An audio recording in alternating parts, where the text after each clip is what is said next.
जॾे जी खे जियारींदे त मेहरबानी थी पवे, अंगण मुंहिंजे हली ईंदे त मेहरबानी थी पवे।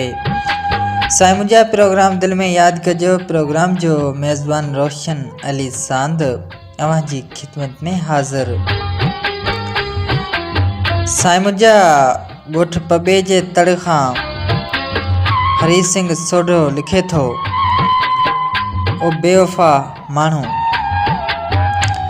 हरी सिंह सोढा मां लिखियो, ओ बेवफ़ा माण्हू तोखां कीअं विसरी वयसि ऐं कीअं तो मुंहिंजा प्यार विसारे छॾिया आहिनि।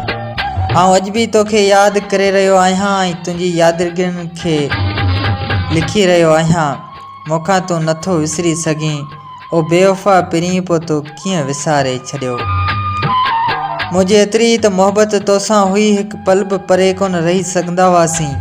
अॼु धार थी वेठो आहीं, अॼु धार थी वेठो आहीं, मूंखे विसारे छॾियो अथई।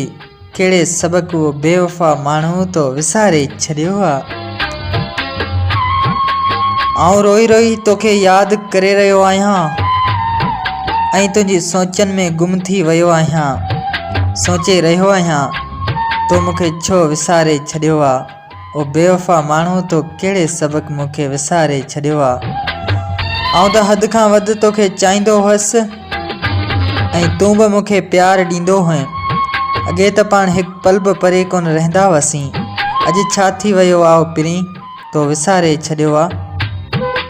हा, पहिरीं तो विसारे छॾियो आहे पंहिंजे हरीस खे। हर वक़्तु तोखे यादि करे रहियो आहियां। हा, पहिरीं तो छो विसारे छॾियो आहे?